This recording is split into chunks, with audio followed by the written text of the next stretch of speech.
This is Street Knowledge with Chris Graham. Welcome to the podcast. Chris Graham. It's Friday. My co-host is Jerry Carter. And boy, you know, it's Super Bowl weekend, so we'll talk some Super Bowl later on. We're ACC guys. We'll probably tell you about the ACC guys playing in the Super Bowl. I'll tell you about the Virginia guy, Micah Kaiser. That's all I know about it. And other than the fact that it's the Rams and the Patriots. But we'll start with some ACC basketball. And we're at that time now. We're getting close to the midway point of the ACC season. 18-game schedule in ACC play, and most of the teams have played 8 games. And you still have 3 teams tied for first. The 2 we know about, Virginia, Duke. Louisville's kind of snuck up there. They're 7-1 in the ACC. Carolina didn't play an ACC game this week. They're 6. They're not yet. They'll play this weekend. They're 6-1. Virginia Tech and Syracuse both at 6-2. And then that's where the line sort of stops. North Carolina State at 4-4, and then you see the rest. So Jerry, we're almost halfway through. Well, this weekend we will be halfway through the ACC season. Sort of your impressions as we reach this midway point of ACC play. Well, Chris, I think we're finally at a point where we can separate what I would consider the contenders and the next level. And back and forth, the jury's been out for me on both Syracuse and, to some degree, Virginia Tech. Syracuse is always going to be tough. They're always going to have 5 guys that are just going to harass you for the entire game. And Virginia Tech was in a situation to where I know that they have the top 10 ranking, but both of their losses inside of the conference were incredibly lopsided. So they kind of worked their way back into the equation for me with the thumping of Syracuse. And I think we're clearly at a point now where there are 6 teams. And you mentioned the 3 guys tied up at the top, and you got UNC at 6-1, and then you've got Syracuse and Virginia Tech at 6-2. And so you're in a situation to where having some fun with the schedule a little bit. I looked at the 6 teams that were remaining, or the 6 teams at the top, and I looked at the remaining games of consequence. And what that means, Chris, is like, what have they got left with the 5 teams that are in that bracket? And amazingly, the team with the easiest path from here out is Virginia Tech. And it was kind of a surprise to me from that standpoint. You're looking at how many games they have left. They only have 3 games, Chris, against one of the elite teams. And all 3 of those games are at home. That it's head and shoulders the easiest path. Now, that's not going out on a limb and saying, hey, Virginia Tech could possibly win this thing. But by comparison, you're looking at Virginia Tech only has 3, and they're all at home. On the other end of that spectrum, UVA and Duke have the hardest path remaining, and UVA has 6 games left against the other teams at the top of the bracket, and in that, 4 of them are on the road. The only team that has a tougher path is Duke. Duke has the toughest of them all. They have 6 games remaining against the elite, and 5 of them are on the road. So it's interesting from that standpoint of, breaking it down. Virginia Tech, now, it's not to say that they're not going to stub their toes someplace along the way, but they have the clearest path to getting to the top of the standings when it's all said and done. And you use the terminology stub your toe, and I'm not sure if you even meant to do that, but a perfect segue, just because there's the reports aren't confirmed, but the Virginia Tech message boards, fan message boards, have been all a Twitter the last couple of days. Wednesday night in Tech's win at Miami, Justin Robinson, the starting point guard, senior point guard, injured early in the second half, left the game with we didn't really know what it was. It looked like when you're watching the game, maybe it was an ankle. You just didn't know.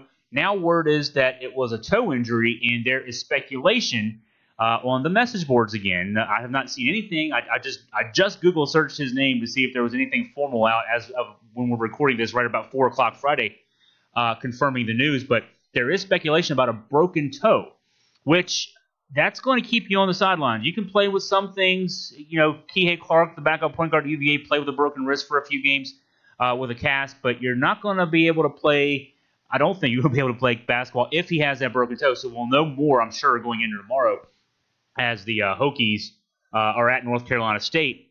We'll know. And Tech's kind of thin roster-wise. Their rotation already thinned out when Chris Clark, before the season, was put on the indefinite suspension list. And, they go 7 deep with the talent they got. Very talented 7 guys. But they don't have a real backup point guard. We saw that in the Miami game. Tech led by as many as 21 in that game. Kind of struggled to put Miami away, won by around 10 points or so. Free throws and that kind of thing. But Miami made a game of it late without Robinson in the mix. And so that's a factor, too. Now, Tech, schedule-wise, has a very favorable schedule, as you mentioned.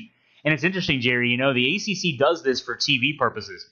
It's not that you front-load the schedule for those expected top teams with games against second division teams, hoping they'll get a good record. You really are just looking from a TV viewing standpoint. More fans are going to be watching basketball once football is over. You can guarantee that there's going to be no competition after the Super Bowl. And so it's no coincidence that every year, the last several years, Duke and Carolina play both their games after the Super Bowl. Virginia and Duke have already played one game, but certainly next week's game is after the Super Bowl. Virginia plays at Carolina 2 days later. And so these games, and Virginia played both their games at Louisville after the Super Bowl. So it's smart scheduling from a TV standpoint, but I've always wondered about this, Jerry. Well, maybe get your thought on this. I wonder if this doesn't take a lot of steam out of our teams. When you're Duke and Virginia and Louisville and Carolina and you're beating each other up the whole month of February, does that leave you a little wounded going into March? Real quick, I just want to add on the Robinson front on the site that I use. He is actually listed as doubtful. He's listed as doubtful for the NC State game. Okay. Now, they're not saying that he's not going to play, but that's going to be a tough one.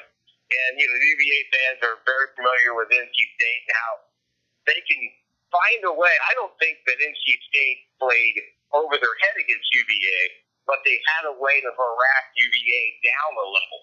And so the fact that they're going to go play NC State next without Robinson, that could be trouble. But back to your question, here's one of the things I look at. And, again, this time of the year, being a college basketball junkie, on the Duke side of this, here's a 17-day stretch, okay, in consecutive order, at UVA, at Louisville, versus NC State, versus North Carolina, at Syracuse, at Virginia Tech.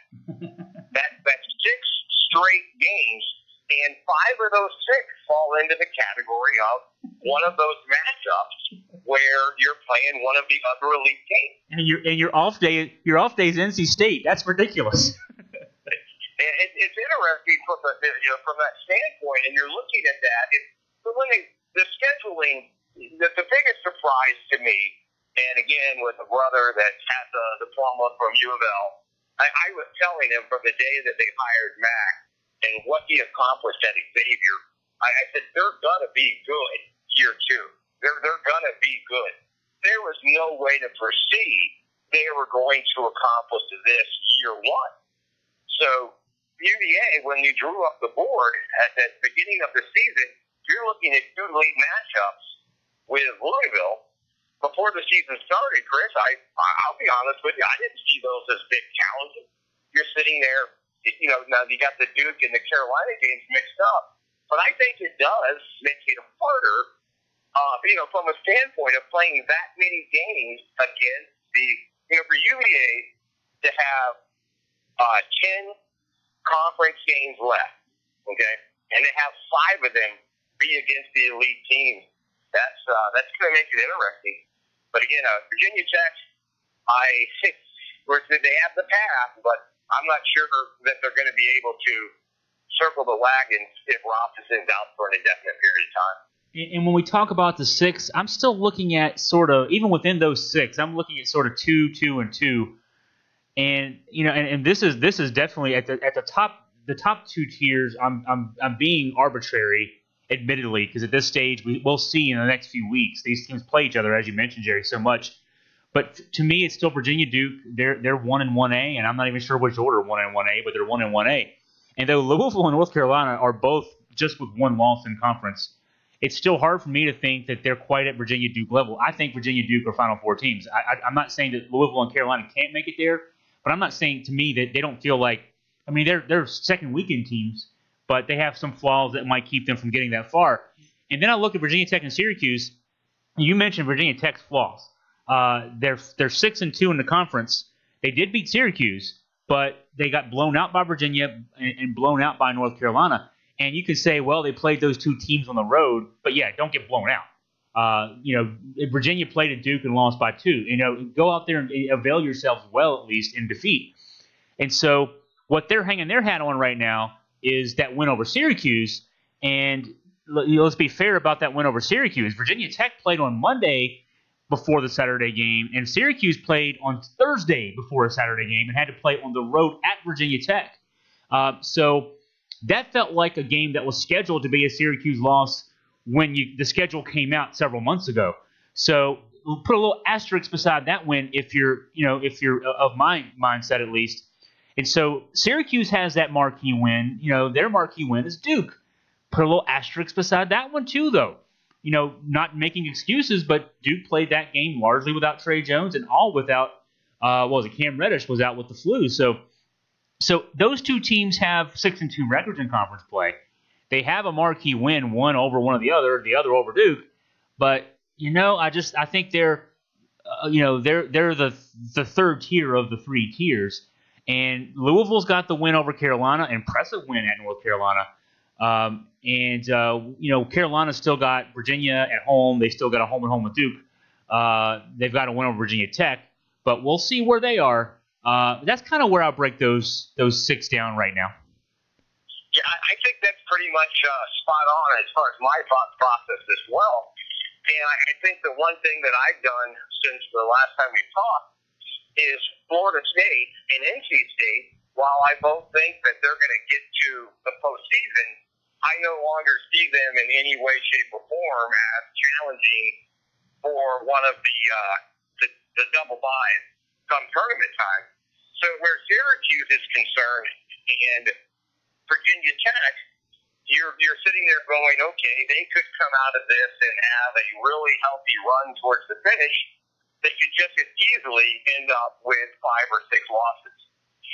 And you have some games, some matchups, and this is what's the beauty of the ACC. Let's take a look at Georgia Tech. Okay, Georgia Tech is, first of all, they're playing much better than I thought they would. They're a better team than I thought they would. So when you see Georgia Tech go to Syracuse, into the Dome, and thump Syracuse at home, you're going, wow, how bad is Syracuse that they lost by, I think it was 14 to Georgia Tech. Well, then you fast forward. What's the next thing Georgia Tech does? They uglied up Duke for just over a half. In fact, it was the early timeout in the second half. So you're sitting there in the process, and you're going, okay, well maybe Georgia Tech is better than we thought. So UNC, this was their 1 game week. They go down to Atlanta, and they run Georgia Tech out of their building. Yeah.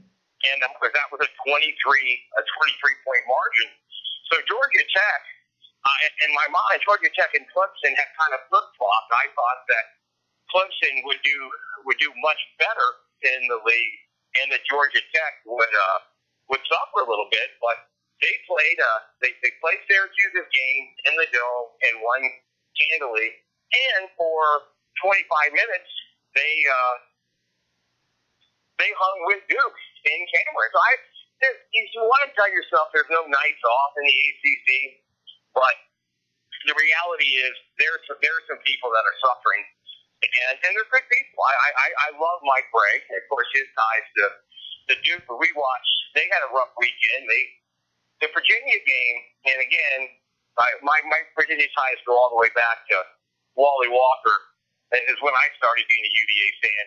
I felt the game that they played at Notre Dame was as good of a game as I've watched them play. I just felt like they've had some teams, some games where they've run people out of the gym and they've won by better for bigger margins. But I felt like that they went in there against a Notre Dame team that's just, they had some injuries, they lost their leadership, and they're going to struggle a little bit. But I thought that was just a surgically precision type game. And then 48 hours later, they had to face a Duke team on a rare night that the three-point shots were falling. So you kind of feel sorry for Mike Brey a little bit. And the other guy in that equation, Chris, I'm worried about it from a job security standpoint, is Danny Manning. Mm-hmm. I'm surprised that Danny Manning is this far into the process and is struggling to accomplish much of anything down there. So I'm one of these guys. I want every coach to get to keep their job and be around forever. But on that end of it, I'm not sure what Wake Forest's mindset is on how long they're going to run with Manning being their coach down there. Yeah, Manning is in year 5. He's had one winning season 2 years ago. Actually took Wake in year 3 to the tournament, and he had some good recruiting in the pipeline. And there was talk around, hanging around the media room before games and at tournaments and conferences and stuff like that. The folks who cover Wake felt like, hey, he got him in the tournament. They lost that game, but they're going to turn it around because of what he's got coming in terms of talent. And they've had 2 losing seasons since. I mean, this year is not over. They're 8-12, 1-7 in the ACC. They're going to have the 4th losing season in 5 years under Manning, and it's hard to imagine unless you're Wake Forest, which has a tradition. They've had, Skip Prosser won there, Dave Odom won there, Carl Tacey won there. So they've had coaches who stayed long periods of time who each built winning programs. Unless you're just giving up and you're Wake Forest, and Wake Forest I can't imagine is just giving up. But unless you're giving up, you've got to say it's someone else's turn to try to get us back to where we were. I would agree with that. And again, what Danny Manning did at Kansas, Danny and the Miracles, the situation of what he accomplished as a player, and he's run a clean program. You're down there, and he hasn't done anything wrong.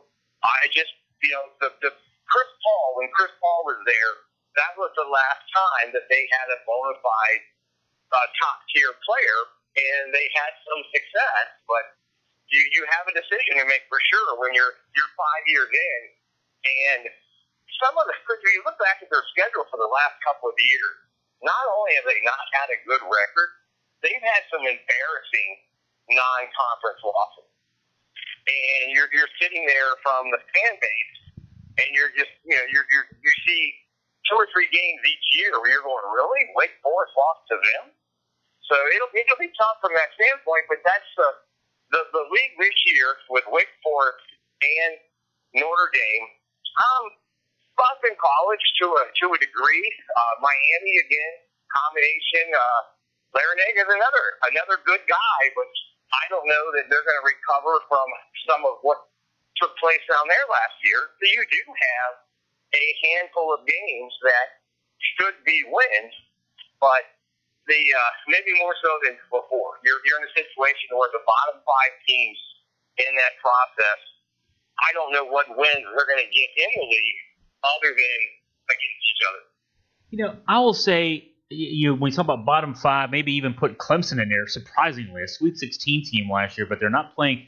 Now, they got I wouldn't say easier. You don't want to say an ACC schedule is easy, but they played a tough ACC schedule the first 7. It does lighten up a little bit for them.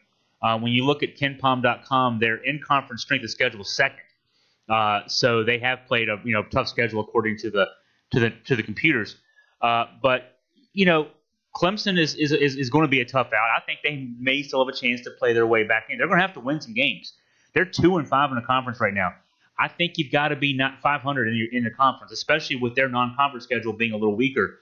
But Boston College is, they're going to give some teams fits. Maybe not Virginia and Duke, but they'll give Louisville or Carolina or Virginia Tech or Syracuse a fit if they've got them down the stretch. Pitt, Capel's done a great job there. Jeff Capel's done a really good job there in his first year getting that program turned around and making them competitive. I mean, they beat Louisville. That's Louisville's loss so far is to Pitt. Yeah, Notre Dame, Miami, and Wake Forest, though, are teams that they're the teams that you're thinking ahead of time. We're going to get our reserves some time.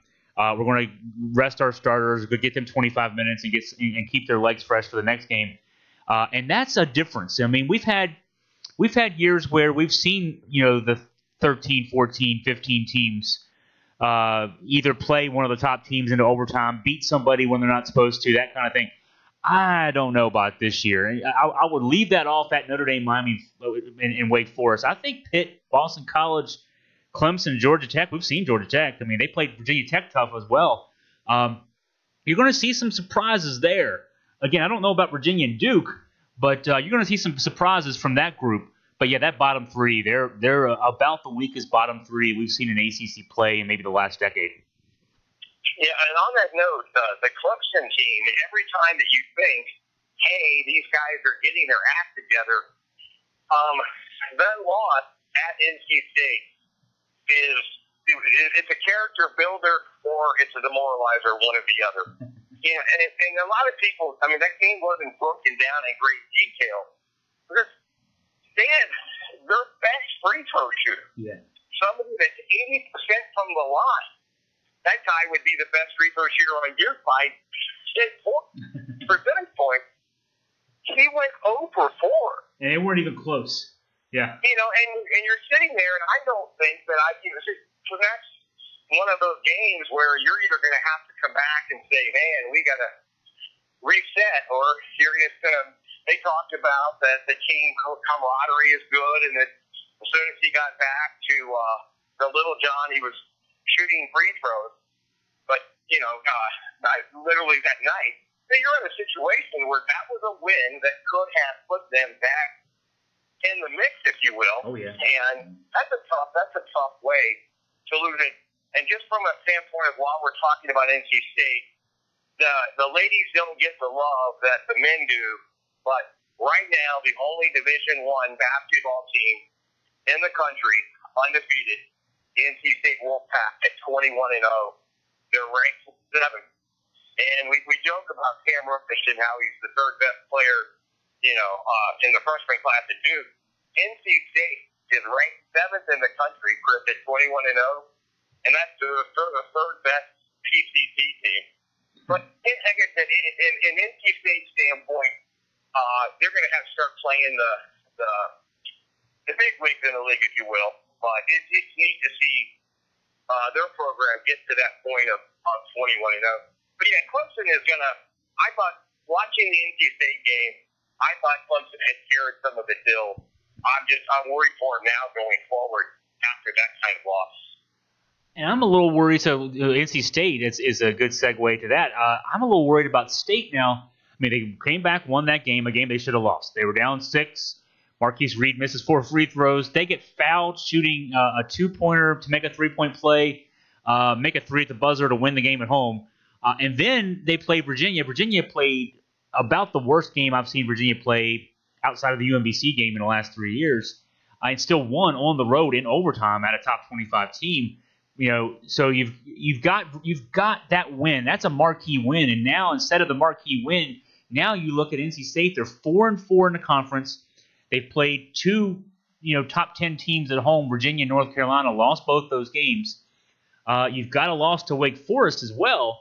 And now you look at their next 5, and this is not Pittsburgh's in the middle of it, but it's at Pittsburgh, a team that beat Louisville at home. But you've got Virginia Tech tomorrow. You've got Carolina on Tuesday. Next Saturday at Pitt, again, reminder, they beat Louisville at home. Then you've got Syracuse at home, and then at Duke. This is a stretch for NC State at 4-4 now in the ACC. I mean, these 5 games, you could play good basketball and go 3-2 and play out of your mind to go 3-2. If something happens and there's some funk go through your group for a couple games, you could easily go 2-3 or 1-4 and play your way on the wrong side of the NCAA tournament bubble for a team that's been in the top 25 much of the season. Well, the thing with NC State, and this has become even more magnified, Chris, now with Bennett's job, his success at UVA. I think the hardest job in the ACC on the men's basketball side would be to coach at NC State. you're sitting there and we joke about who's the third of the big three. You're sitting there and you're not getting the players that want to go to Duke in North Carolina. They're 20 miles away, and then you're in a situation where you've got Virginia sitting there just to the north, playing next level basketball. I think they got a good guy down there coaching them. I really do. I just don't know that if somebody is that talented of a player, they have other options, and they have other options nearby.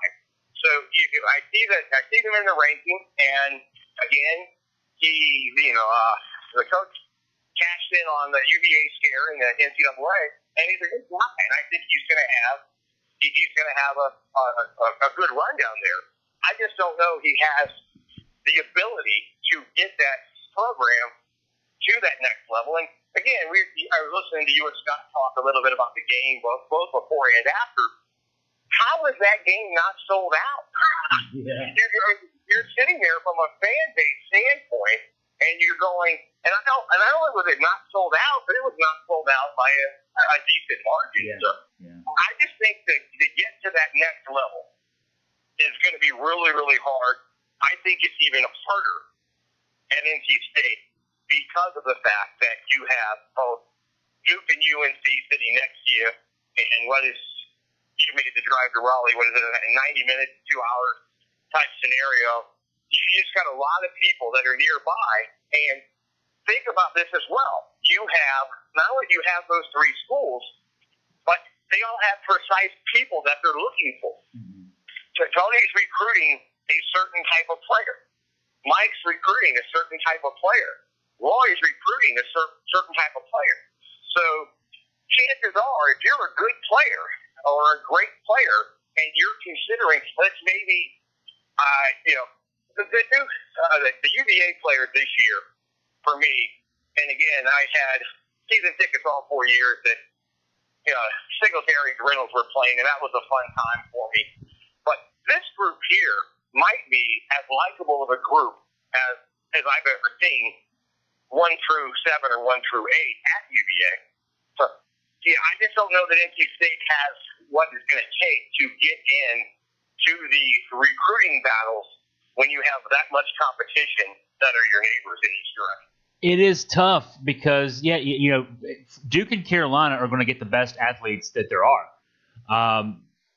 And what the predecessor to Kevin Keatts, who's got a system, and he's only in year 2, so we'll give him credit for he's got some time to build. But his system, what he did at UNC Wilmington, because he played Virginia tough in the tournament in 2017, played Duke tough in 2016, I recall, too. And so that reputation, got him, these looks, and he's now at NC State. He's deserved the run. I remember him. He coached a post-grad team at Hargrave Military when there was a post-grad team up the street from me at Fishburne Military School, and he coached games in that gym. It's been about 10 years or so, but I've seen him come from coaching high school ball all the way to the ACC in that period of time, and he does it at the college level. What you're seeing this NC State team is pretty much it mirrors what we saw at Wilmington, and when for fans of Duke and for fans of Virginia listening to this podcast, and you watched your NCAA tournament games against UNC Wilmington those 2 years, you heard the announcer say, well, he's doing what he can with a CAA team. He doesn't have height, so he's got a 4-guard lineup. He's got a forward who can do some stuff. The forward wouldn't be a center anywhere else, but he's pretty much a center here. But it's because he's in the CAA. Well, now he's in the ACC doing the same thing. And so it tells you, yes, it says exactly what you're saying there, Jerry, that even though he's at NC State, which has pretty good resources. I mean, that stadium complex there, when you go there in Raleigh, the football stadium's right next door to the basketball arena. That basketball arena is a palace. It's also where the Carolina Hurricanes play hockey. We've had some NCAA tournament regionals there. I've covered games there a couple of times. It is an awesome arena. For it to not be full when the number 3 team in the country is in town on a weeknight when school is in session is unconscionable. It just tells you how tough it is there to compete even just with you. I mean, you can't even get your own people to come out. But you know what Mark Godfrey did, and the reason he's not there anymore, his predecessor, was Godfrey didn't have nobody could really tell you what his system was. You can say, Coach K, hard-nosed defense, the offense spread the floor. If you're Jim Boeheim, 2-3 zone, Tony Bennett, pack line defense, Roy Williams, he's going to have two guys who can score in the post and a point guard who can get it up the floor. But you can never say what Mark Gottfried was going to do except for trying to go out and recruit the best athletes. Now, he did have some good athletes. He didn't know how to coach them, didn't know how to use them. Dennis Smith was a one-and-done first-round pick as an example of his talent that he had there. But so now they're going from a guy who can recruit and can't put them in places to do anything with to a guy who's got a system that still hasn't really adapted from the CAA. You're supposed to say you love Kevin Keatts because he turned it around so quickly there. But, yeah, you wonder if the ceiling isn't pretty much where they are now. Well, you take a look at the comparison. You're talking about how hard it is to recruit a player there. Let's flip the side of it and take a look at Clemson or Georgia Tech. Okay, Georgia Tech and Clemson are in the ACC, and here's the difference, is that if you're trying to get somebody in state and they want to play in the ACC, you're the only show in town. Mm-hmm. If Georgia Tech wants somebody from the state of Georgia to play basketball, and let's say that person is a solid player, maybe even a ESPN ranked player, okay, but they're not at the level of Duke, UVA, and North Carolina. Here's the next best thing you can give them: the opportunity to play against Duke, Virginia, and North Carolina. And if you're a player from the state of Georgia and you want that opportunity, you're in a situation to where you're going to go play at Georgia Tech. In Clemson, you're going to go and you're going to play at Littlejohn. And Boston College, the same thing to a smaller degree. So NC State, you're sitting there and you're competing with Wake Forest to some degree, and then Duke and Carolina. I don't know who they're going to get to come play there. You did it. Smith is a great example. Smith came there. I don't know when all of the dust will settle to figure out what all they did or didn't do to get Smith, and I'm sure that's going to be a story 6 or 7 years from now. I don't think he helped the program. Yeah. As much as Kentucky and Duke are talked about in the one-and-done era, Chris, the one-and-done doesn't always work. And the baseball comparison to that in the real world is the Yankees would go out to spend $1 gazillion, and everybody says, hey, where you spend $1 gazillion, you're supposed to be good. So the Baltimore Orioles would spend the same $1 gazillion, and yet they couldn't field the team. You're in a situation they were getting the missteps in the process. So when you have a one-and-done, the greatest example I can give you is the University of Washington under Lorenzo Romo. Yeah. He was always getting a player that was a next-level player, an NBA player. Okay? None of it worked. His better teams were back when he was doing the Roy Williams School of Recruiting. So you go out there and you go get that one guy who you're sitting there, and unless you can get 2, 3, or 4 of them, like Kentucky and Duke does, it doesn't always work. So ask yourself at NC State, you're talking about 2 national championships, different eras, but 2 national championships. Who's the last player that will lace him up for the Wolfpack that popped into your head that made a big difference for that program? From a winning standpoint, I mean, Gugliotta and Corciani, I remember because I was in school when they were there. They didn't win a lot. They were 20-win teams when those two guys were there. But even after that, it seems like a big, long. Herb Sendek had some good years, but he was numbingly consistent in that he would win 20 games, get them to a 6 or 7 seed in the tournament, and they thought they were better than that.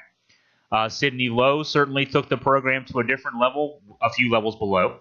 And then Godfrey tried to rebuild it, and that's that's about a 1-minute version of the history of the last 25 years of NC State basketball. I started you with Corciani and Gugliotta, got you through Sidney Lowe, and here we are with Kevin Keatts. Now, I'll say this, Jerry, as you were talking, it came to my mind.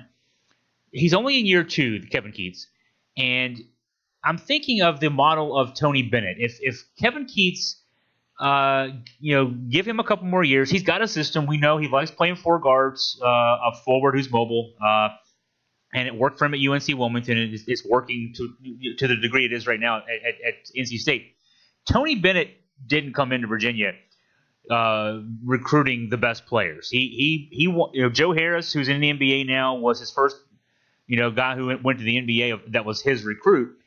Joe Harris was a single A player up your way, up in the state of Washington.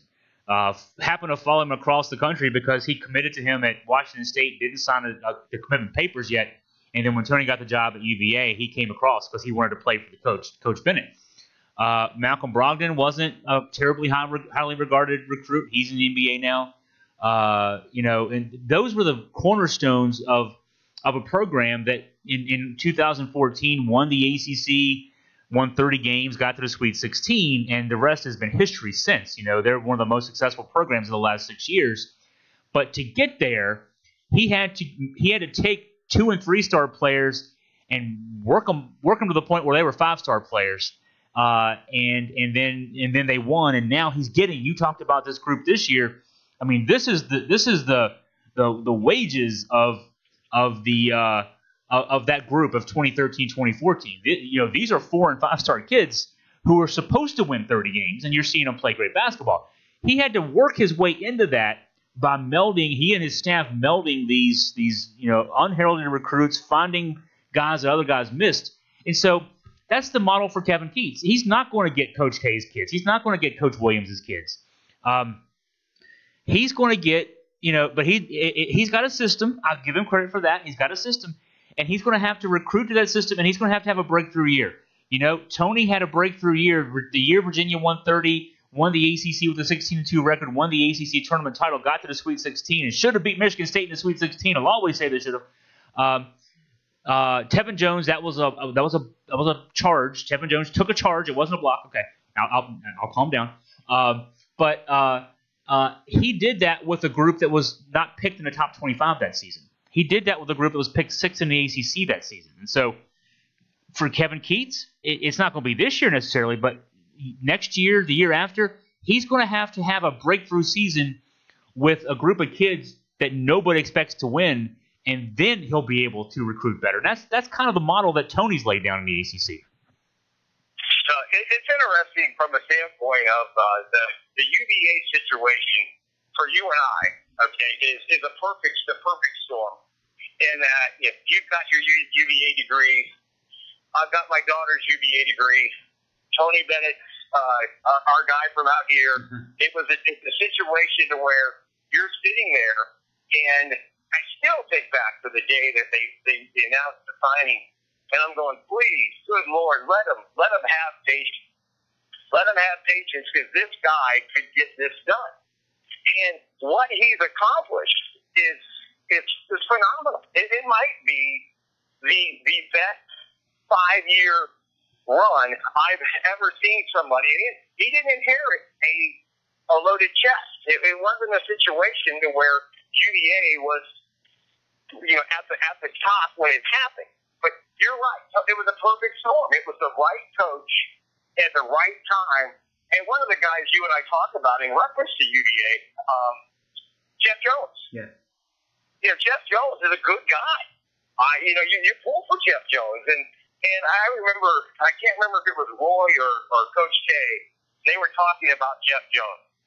And they were talking about, you're in a situation to where somebody had such bad luck recruiting and winning the recruiting battle against Duke in North Carolina, only to have it not pan out. Yeah. So you're in a situation to where everything that Tony Bennett has done has been gold, and you're in a situation to where I want to see NC State succeed at the next level. So I compare it, again, in my wheelhouse of Duke football. Mm-hmm. I love Duke football. Live and die with it. I would much rather talk to you about T.J. Raymond and Daniel Jones. But the reality is, we're an 8-5 team. And we run a nice program and have nice players. But I think NC State, it comes down to the level of expectation. You have to ask yourself, how good do they think they can be? And your similar situation at UVA with Bronco. Again, I think you and I both were scratching our heads with some of what Bronco was saying before the season started this year. Yeah. Okay? So he's won. He's won at a place where the winning hasn't been consistent. So now as a fan, you've got to ask yourself, do you think Bronco is going to win a national championship at UVA? Football's a different beast. There's only like 4 or 5 schools going to a national championship. It's just the way the system's set up, and it's going to continue to be that way, unfortunately, with a 4-team playoff. In the ACC, there's right now, and for the next 5 years, Clemson's the one. Even Florida State has taken themselves out of that mix. There just aren't the way that system works. It's just hard to imagine anybody winning a national championship. Think of the rest of the ACC. Do you see anybody else, Jerry? I mean, I really don't. I don't see anybody else in the ACC that I would say, wow, they're a player away from a national championship. We're all just hoping that we catch Clemson and Charlotte in December, and half the Clemson team has the flu, and maybe we can beat them even late in the game with that being the case. I don't know that any of our teams can play 13-0 football to play themselves into a playoff. And Florida State was in that mix, and they played themselves out of that mix. So, what do you think about that? Well, you're helping me make my point about the level of expectation. Two of the most bizarre in a history of following coaching and team sports, two of the most bizarre firings/hirings that I can remember in my lifetime. Number one, James Madison letting go of Lefty Driesell. I would argue that it is the single dumbest firing in the history of firing coaches. Okay, I don't know how often you're in the gym. Since Lefty's been gone at JMU for a minute game. You might have a couple thousand people there. Lefty Driesell was taking them. He was running through the CAA. He was winning 20 to 25 games and was sneaking them into the tournament. Okay? And I remember one year, only because the game had a player run into a cheerleader, but I think they were playing UNC in the tournament. Yeah. So you're sitting there and you're going, okay, but he's not going to get us where we want to go. And we're going to cut him loose. It's not in my mind. I'm going, where the bleep do you think you're going? And the flip side of it is West Virginia. Okay, West Virginia's football team. They're sitting there and they have a coach, and the guy's been there forever. He's been committed to the program forever. He was a long-time assistant. There's nothing wrong in the equation. West Virginia makes the decision. We don't think this guy can help us win a national championship. Now, they instead went with, I'm drawing a blank with, I see the guy's face, I'm drawing a blank on his name, who just left. He just left there. Oh, Dana Holgorsen, Holgorsen. Thank you. To take what I think is a lateral move. At best, a lateral move, yeah. And I'm sitting there in my mind going, well, it's a good thing they got rid of that guy who had been part of the school for 30 years so that they could get – I just don't think it's realistic.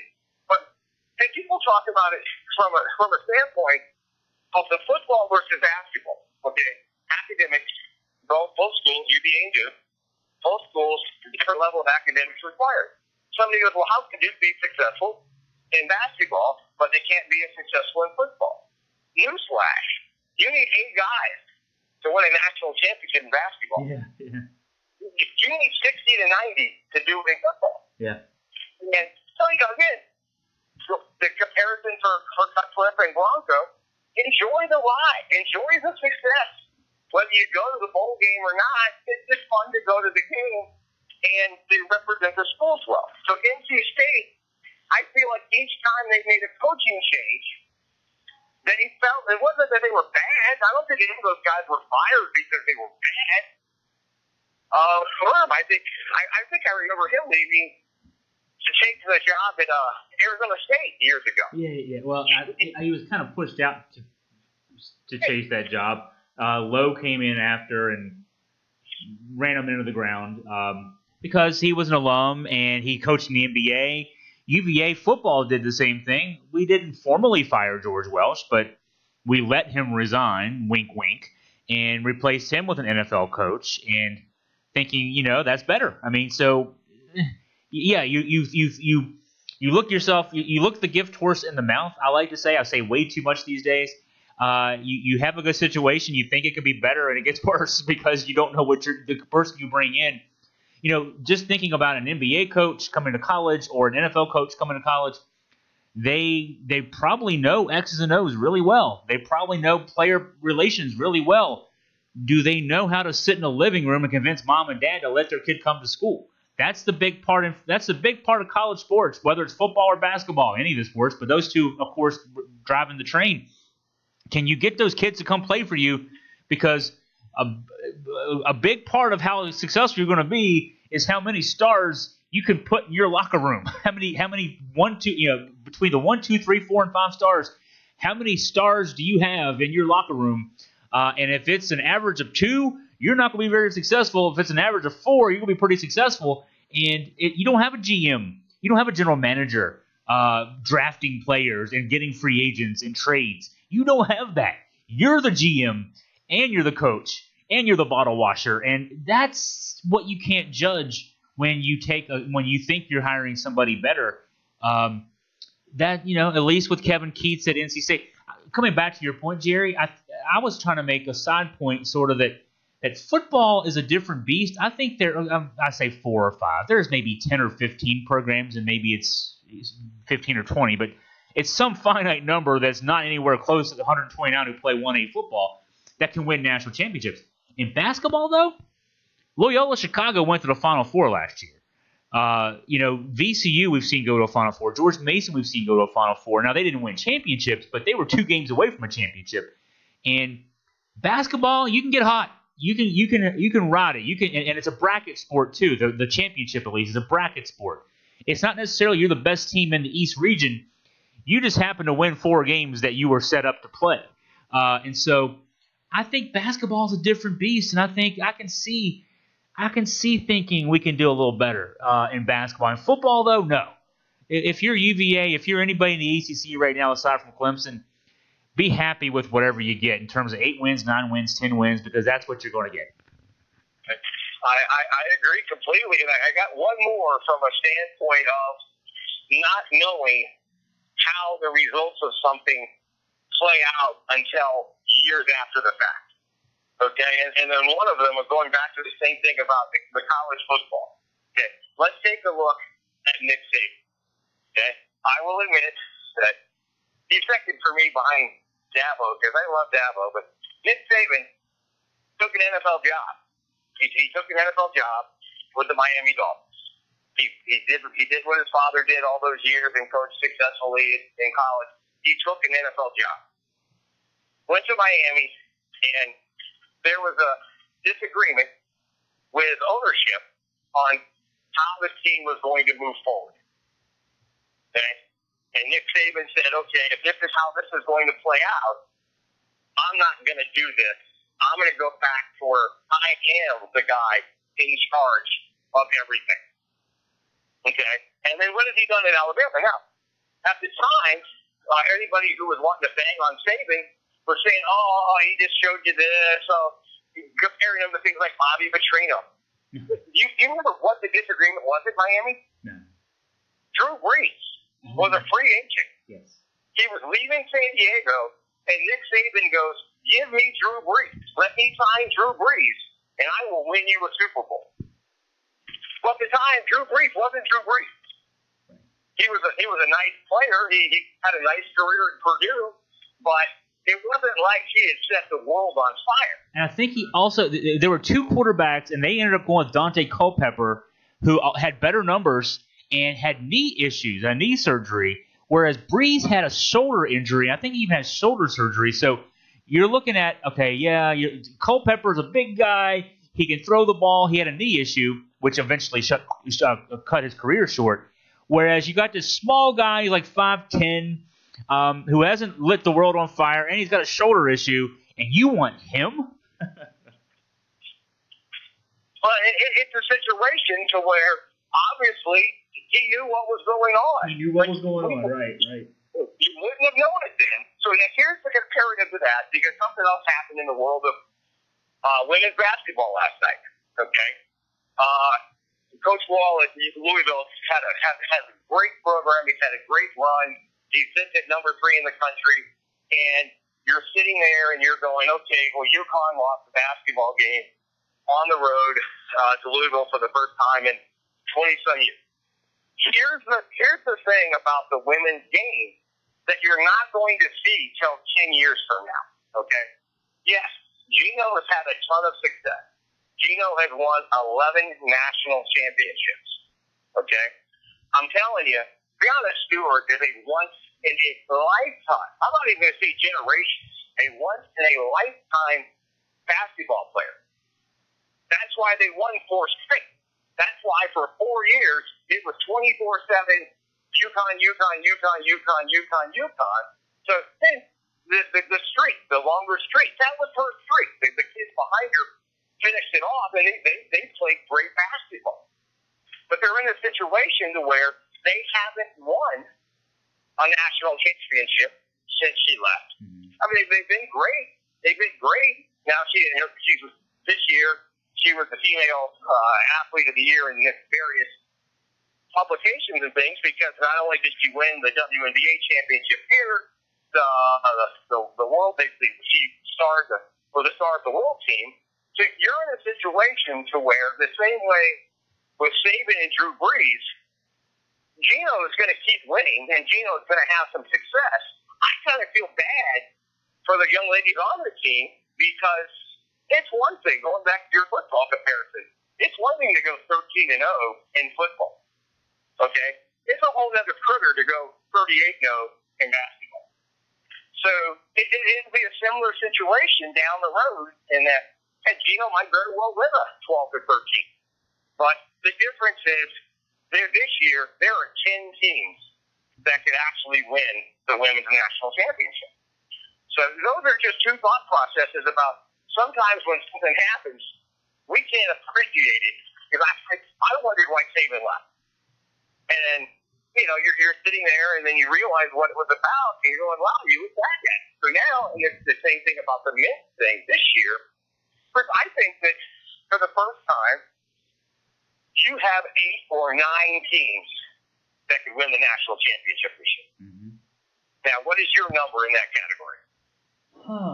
Let me see. Let me think about this. To me, I mean, of course, things happen, injuries happen, whatever. But if I would stop the season right now, Virginia and Duke, I would put as definites in that mix. I would put Michigan State in that mix. I'd probably put Michigan in that mix. I've not seen Tennessee. Everything I see metrically looks great for them. And Gonzaga concerns me a bit defensively. Offensively, they're awesome. So maybe it makes up for it. I might cut it off there, though. I might cut it off with those 6 as teams that I think could, that right now, where we stand with what we know personnel-wise, etc., that I like as favorites. In that scenario, I would have to say, and again, I remember saying it opening night when everybody who's a Kentucky fan jumped off the bandwagon. And I said, these guys are going to be fine. There was no way to be prepared for what Duke did to Kentucky. And then they had some close calls, and I think you mentioned earlier on, with BMI playing up top, and they had a lot of games that they struggled on UNC Greensboro. But they're now playing at a level that is something that's capable of getting to Minneapolis. So 7. There's Texas Tech had moments, but there's the Big 12 is kind of heating them up right now. Kansas, who came into this number 1 and had some nice wins, but I don't think that they have the depth that they normally do. But I still think they could possibly do it. So you have eight teams there And you mentioned Gonzaga, and of course the West Coast aspect of this. They're just still getting their best player back in the loop. Killian Tilly, the 6'10" kid, they're doing things right now that are just scary as far as the records that they're setting. And the problem is that, as we talked earlier about them, their schedule, they did lose to Tennessee at Tennessee on a three-pointer at the buzzer. And then there's that North Carolina team where they beat them. The final score was 13, but as they say in the business, I don't think it was that close. Right. But it's different. I think, again, as you said, you mentioned the Loyola the aspect of it.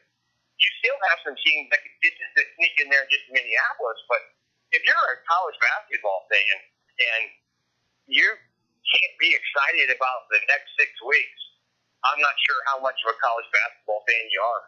Yeah, those 6 I mentioned, I would throw Carolina, Kentucky as the next 2. And, of course, there's a lot of blue bloods in there. There's also Virginia, Gonzaga that are not blue bloods. You can't go wrong with any of those 8 right now. Those are all solid teams. You look at the efficiency rankings. I'm a KenPom.com devotee. You've got Virginia and Duke both ranked, and actually Michigan State have both their offense and defense ranked in the top 10 in offense and defensive efficiency. You've got Gonzaga overall far above number 1 in offensive efficiency, and then their defense is in the 40s. You've got Michigan, an offense in the 30s and a defense at number 1. Tennessee is kind of similar, offense number 3, defense number 30. Carolina's actually pretty consistent, 12 and 13 offense and defense. What you see for the most part is when you get outside, say, Virginia, Duke, Michigan State, and even Carolina in that mix, you see that everybody else is either really good at offense or they're really good at defense, and they're good at the other, but they're not great. And those are the teams that, it's the team that does the one thing really well and is good but not excellent at the other. They're the teams that are more susceptible to upsets in a tournament situation. Virginia, for example, last year, we remember, UMBC. They were number 1 overall national seed, 31-2 record, had gone 21 in the ACC. They were one of those unbalanced teams going into the tournament last year. They were first in defensive efficiency, but in offensive efficiency, I'm trying to pull the number up here real quick. If I can get it up here. In offensive efficiency, they finished the season at 30. So, they were good, not great, and they were great at defense. And so our eventual national champion, Villanova, was first in offense, 11th in defense. Duke, which lost in the Elite 8, was 3rd in offense, 9th in defense. You see that the balance of greatness is what defines those teams who play in Elite 8s and Final Fours. And this year, we've got some teams that, again, barring injury, barring whatever, Virginia, Duke, and Michigan State have both their units in the top 10. The way I'm looking at it, those are my 3 favorites to get to the Final Four, and then we'll figure out who the 4th one is. Well, there's 2 teams, and you mentioned it in the same sentence for me. You kind of a nice setup for my next thought. You have 2 teams that we talked about the blue blood term and the different aspect of the loyalty of college basketball. There are 2 teams that if they were to go to Minneapolis and they were to win, it would take them from the plateau that they're on to the next plateau. And those 2 teams are Virginia and Gonzaga. Mark Fewer's done a phenomenal job at Gonzaga. He got to the national championship game 2 seasons ago, played North Carolina toe for toe. If he gets a win this year, and his situation, the balance that he has 5 players that can put the ball in the hole, and not too many teams have that. And you're in a situation to where Brandon Clark, they played 22 games. He's been in double figures all 22. Hachimura is the guy that's going to be the lottery pick. He's in a situation. Norvell is the 4th option. He scored in double figures in 19 of the 22 games. Gonzaga Duke wins the national championship. Everybody who's not a Duke fan is going to say one thing. Well, what did you expect? They had the 3 best players. if North Carolina wins one, oh, Roy's a great coach. Kentucky wins one, well, I'll try to not throw off. But it's a situation to where if Tony wins one, it takes Virginia to that next level in the similar manner that it does for Gonzaga. Mm-hmm. Now you're sitting there. The only thing somebody could say remotely derogatory about UVA, okay, right now is, well, what if they won? Yeah. What if they won? So those two teams, if Gonzaga or Virginia win, it's just going to put them at the next level. And I'd be happy at the end of the day if that happens in either direction. Yeah, but you're just in a standpoint to where the next, you mentioned February beating up the kids from all of the teams. You have to ask yourself, as fun as the ACC tournament is, I don't know. I don't know how much it helps the ACC tournament champion to have played at that level on 3 straight nights. It's great television. It's great theater. It's great to be in the gym and watch it. But I have to believe to win the ACC tournament this year, you're going to have to win at least 2 magnificent basketball games. You might slide by in the quarterfinals, but I don't see any way that whoever wins the thing isn't having to play lights out for both the semifinals and the finals. Yeah, I'm looking at the standings right now, and if we stopped it right this second, okay, so Virginia would play Georgia Tech, Duke would play Florida State in the first round, quarterfinal round, I should say. There's 2 days before that. Louisville would play NC State, Carolina, and Syracuse. Actually, I went too far. Virginia would play Florida State. Second round then. Okay, let's just go to the Final Four. Let's just where we are right now with the 4 teams with 1 loss. Even there are going to be some teams. If Carolina's got to beat Virginia Tech to get to the second day, that's going to be a nice win. If Louisville has to beat Syracuse, that's a tough win. Perhaps beating NC State, Florida State would be nice wins. They're going to be tournament teams. All 8 of these teams are going to be tournament teams. But yeah, let's go to the second day. If Virginia's playing Carolina on the second day, that's a potential Elite 8 matchup. If Duke's got to play Louisville, the way Louisville's playing right now, that's an Elite 8 matchup, maybe a Sweet 16 matchup. If you get to Virginia-Duke, that's a national championship game matchup. And if it's Virginia-Louisville or Duke-Louisville or Carolina, any of those 4, yeah, you're going to have to beat in successive days, 1, 2, 3 days. Not like in the NCAA tournament where you play Thursday, Saturday, Friday, Sunday. You have at least 24 hours off in between. No, you don't get that, and you have to. You'll be playing different styles. If you're Virginia and you play Florida State the first day, you're playing 12-man rotation, physical, athletic, tall group of people. If then the second day you're playing Carolina, you're playing 8 guys, maybe 9, 2 of whom are probably going to go in the draft next year, early entry, even though one of them is not playing much. You're going to play some big bruising guys and a fast pace. And then if you play Duke in the third day, you're playing the 3 best college basketball players in the country right now. And then, throw that out there. Duke would have to play Virginia. They may have to play Carolina. They may have to play NC State. None of this is easy. And then you play Saturday night. You wait Sunday to find out where you're going to go. You're going somewhere the next Wednesday, Wednesday probably, or Tuesday or Wednesday to be on site for your game. Yeah, that's tough. And we saw, last year we saw it. Virginia didn't adapt well. 2 years ago, Duke won and didn't adapt well. Carolina, actually, the Carolina team in 2016 beat Virginia by 2 points in the game in Washington D.C. and actually went to the final and lost. I think that's the year Carolina lost on the 3-pointer at the buzzer in the final. So they were no worse for the wear, but that's the exception. Usually, our champion the last several years has sort of petered out, and you do wonder. I was thinking about that today, Jerry. Honestly, when I was on I do a long run every day, and on my thought on the long run today was, I'm booking myself for the ACC tournament. It's in Charlotte this year. I've already booked the hotel room, everything else. But do I really want to see Virginia playing Saturday night? Part of me does. The one who wants me to see them playing in Minneapolis in April doesn't. It's funny that you would say that because the natural segue, two parts here. One, last year, the Big Ten did something that everybody thought was moronic. They wanted to play in Madison Square Garden, their tournament, so bad, they played it a week early.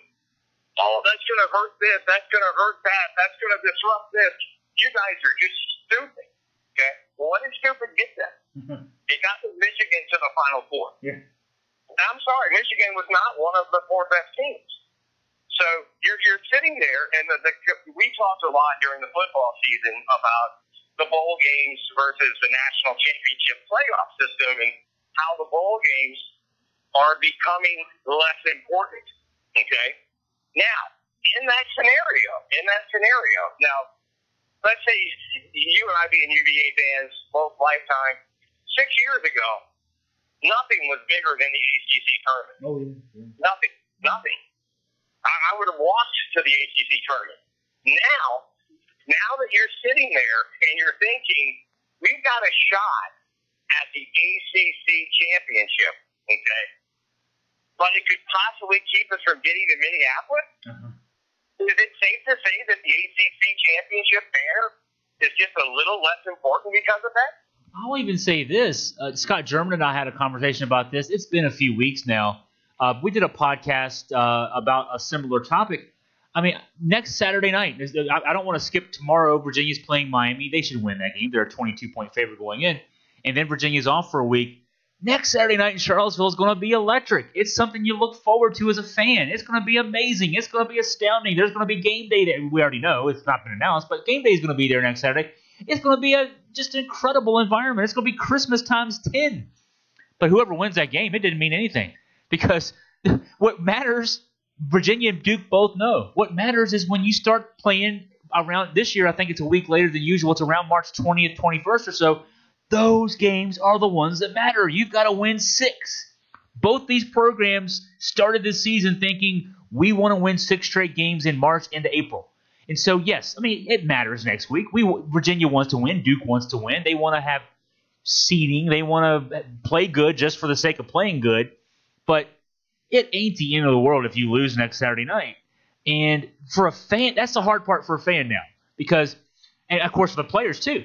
The players go out there at 4 o'clock next Saturday when those two teams start hitting the court to shoot their jump shots to warm up for 2 hours. They want to win. They want to knock those other guys out. They don't want to just win by 2 points at the buzzer. They want to win by 30. They want to show the world that we're the best team in the country. And then when they go to the ACC tournament, when they're in Charlotte, they want to win on Thursday. They want to win on Friday. They want to play that big game on Saturday. It's a cool environment. Since they moved to the Saturday night final, it's a nice environment. It's a really cool thing to be a part of. But then the NCAA tournament hits, and I'll tell you what, until I started covering them in person, I don't think it translates on the TV just how tense it is in that arena. That's why seeding whatever it is, when they throw the ball up, it doesn't matter.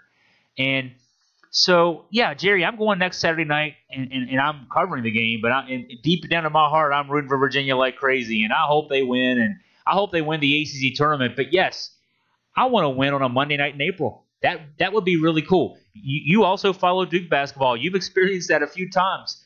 I've never experienced winning on a Monday night in April, and at some point I think I'm going to, but I want to sooner rather than later, and hopefully it's this year. It was kind of interesting because my lasting memory of the 2 ACC tournaments that I did with you was the fact that the second time was when Duke got drubbed in the semifinals. And the same night, UVA lost in the semifinals as well. Yeah. And the last story that I wrote for you was just saying, hey, Duke's only got 8 players, but I think 8's going to be enough. They're going to win this thing, and they did. They won the national championship. Now, would it have been different? Would it have been different if they had stayed another day, played another game, and exhausted themselves a little bit? On the flip side of it, as good as Duke played, I still have the confetti you sent me from when they won it up in New York City. Yeah. What did that get them? It got them nowhere. It got them because of the bathroom law it got them playing South Carolina in a little bitty barn, or bandbox, if you will, versus playing that game in Charlotte. And again, they played phenomenal. That was Jason Tatum's group. They played phenomenal. They won. They won the thing, but I just don't know. And UVA, let's look at the same thing with the Bulls by comparison to the ACC tournament. Let's take two teams. We're going to look at two teams, Georgia and Virginia. Okay, we went back and forth about how important is a bowl game. How important is a bowl game? To Virginia this year, that bowl game, Virginia lost 3 out of 4 at the end. They were 7-5. They were close games, but they had lost 3 out of 4. Their only win was against Liberty, but they got a chance to go to a bowl game and possibly put up the most dominating performance they could put up. So now, was that bowl game important? Absolutely. On the flip side of that, Georgia. Do you think Georgia wanted to go to a bowl game? No, they thought they were supposed to be in the Final Four. So it's the same thing. I'm not going to ever take anything away from the ACC tournament as far as what it means or how awesome it is. But when you seriously believe that you have a chance to get to the Final Four and possibly win the national championship, I'm sorry. I just think it takes a back seat. It takes a back seat. And this year, someone's going to have to play. I don't think they're going to play a bad team on Thursday. Yeah, they're going to play. They're going to play a great team on Friday, and they're going to play a great team on Saturday. So yeah, the Thursday games are going to be NCAA tournament teams, and yeah, that's. I wonder last year, Virginia loses DeAndre Hunter because he breaks his wrist in the Clemson game, which was the semifinal game. And Duke had to win 4 to win that ACC tournament the year before. Yeah, you wonder. I mean, and that's the hard part, both as a fan and as a player and coach. Because the other side of that is, okay, so let's go out there and lose a game, which you're not trying to do. So if you lose organically, then all of a sudden, oh my God, our team lost. We suck. What do we got to fix? Our defense is a sieve. Our offense is easily stoppable. So, that's the thing. That's why you want to go out and play your best basketball. But, of course, playing your best basketball means you win, and you play the next day, and you run your legs out. And it's a chemistry that's so hard because we have seen teams. Carolina 2016 got to a final. We have seen teams who've played and won those tournaments in recent years who've done well, and we've seen teams who ran themselves out. The Duke team in 2017 lost on the weekend. The Duke Virginia team in 2018 lost the first game. So yeah, it is quite an issue, and it's an interesting one for a podcast and for our listeners out there. I'd kind of like to know. I get occasional emails and certainly we get comments on things.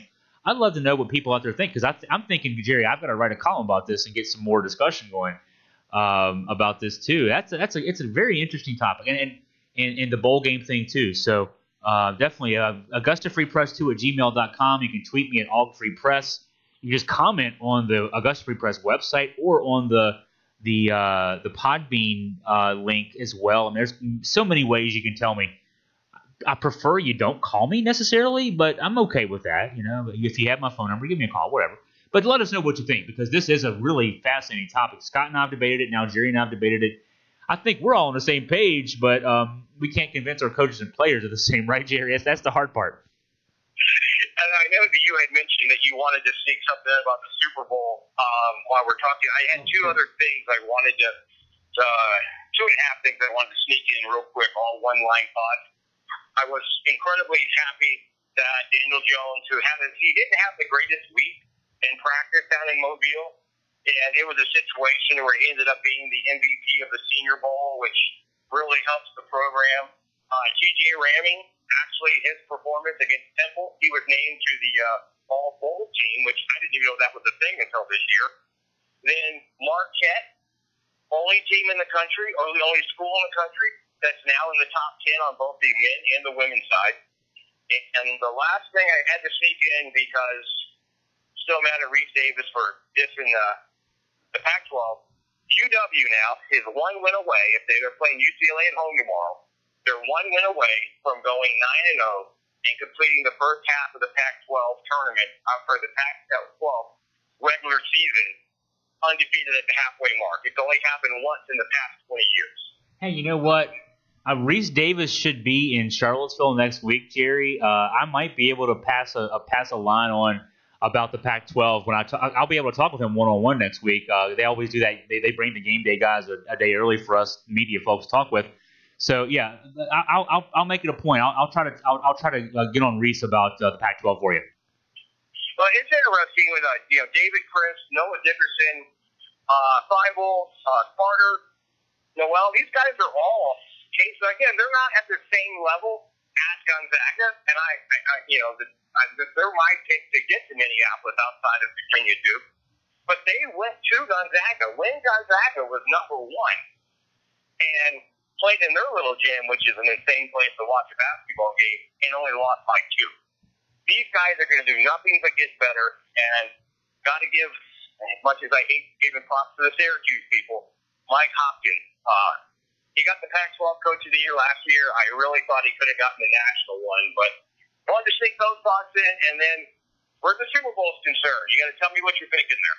I'll do it real quick. 11 ACC guys in the game. Only one from anybody that we care about. Micah Kaiser, Virginia. Last year's Virginia, he's a rookie this year. He's a backup linebacker. He's playing a lot of special teams.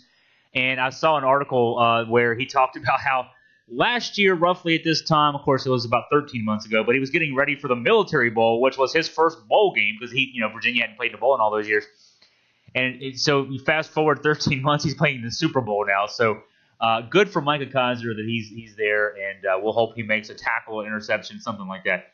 And my thoughts on the game, I don't watch the NFL game as closely analytically as I do the college game. So it's hard. Whatever prediction I make, you could probably go the other direction and you'll be better off. I don't know. I think the fact that the Patriots play this game like every year, it's got to be an advantage. They know how crazy the environment is. I mean, when you look at media day and all the stuff going on all week, it's quite a circus. You're also trying to get ready for a football game. The Rams guys, for the most part, aren't used to this. The Patriots guys are. I think the Rams haven't been quite as dynamic without Todd Gurley of late. If he's healthy, different level, but I'm not sure he's going to be healthy for this game or 100% healthy for this game. So, I got to go with the experience, and I'll go with the Patriots. But, again, my analytical thoughts about the NFL are probably the inverse of what they are, so you might want to go with the Rams as a result. Here's my thought on the NFL, and this is kind of funny because a lot of people know a lot of different parts of the story for me about different experiences in life. But here's the funny one, because it's not as known of a fact. I have lived in 18 different states, and living in 18 different states in my lifetime has put me in the home market of 24 different NFL teams. So any NFL game is always the ultimate win-win. This one is no different. We lived in Boston as an adult, lived outside of Boston as a child, was born just outside of L.A. So it'll be a game where it's fun that you get to watch as a fan, the same way Virginia Duke come Saturday. I gotta say something nice about next Saturday's game. My 34th anniversary with my lovely wife. It's going to be a fun game. UVA wins. That's going to be awesome. If Duke wins, it's going to be awesome. The Super Bowl will be the same type of thing. If I had to say, sentimental-wise, I think I'd like to see Brady get one more. I think the Rams are here to stay. I think the Rams will be around for a while. And I don't know how much longer Brady can do it, but if there's it's a 52-48 type thing, but it'll be fun to watch, and hopefully it'll be a game where somebody wins it versus somebody losing it. I hope it's a game in the fourth quarter. We go to a friend's house and watch. There's usually 20, 25 people there. They have great food. We watch the commercials as much as we watch the game. I'm actually there with a group of people. It's a group of high school football coaches, so it's really interesting to get their perspective. I'm a broadcaster, and so I bring a certain level to the game from that perspective, and then I hear the coaches breaking down the plays, X's and O's. So it's an interesting little environment. But, yeah, just hope the game's a game in the fourth quarter so that we're all still there in the fourth quarter instead of having left there have been a couple years we've left at halftime because the game's already over. So yeah, it's a spectacle. It's fun, and hope it's the same coming up Sunday night. And then we can get back to the important stuff, which is ACC basketball, and that's why we spent about an hour and 16 minutes of this podcast, which is going to run about an hour and 20 on the important thing, which is ACC basketball, because that's what makes the world go round as far as we're concerned. Any last thoughts, Jerry, as we head into the end game of our podcast here? Well, the big thing I would say, and you said it once already, when it comes to next week, next Saturday, if it's a W, don't think it means you're going to Minneapolis. If it's a loss, don't think that it means you can't go to Minneapolis. Enjoy the moment. Mm-hmm. That would be my thought process to your fan base, to people that are going to be watching the game or listening to the game or following along with you. Enjoy the moment. And I don't think it's going to have any long-term effect down the road. And as I said before, the first matchup, if it comes out, I just wanted it to be fun to watch. And wow, that was fun to watch. I'll second your motion there and actually extend it. Every game you should just enjoy. I mean, yeah, you want your team to win, but have fun while watching. So that's the most important thing. Remember, it's supposed to be fun. Don't have the ulcers over every game like a lot of us tend to. I think we'll break from there. Thank you, Jerry, for being with us on the podcast as we do every week, and thank you guys out there for listening. And look forward to talking again next week.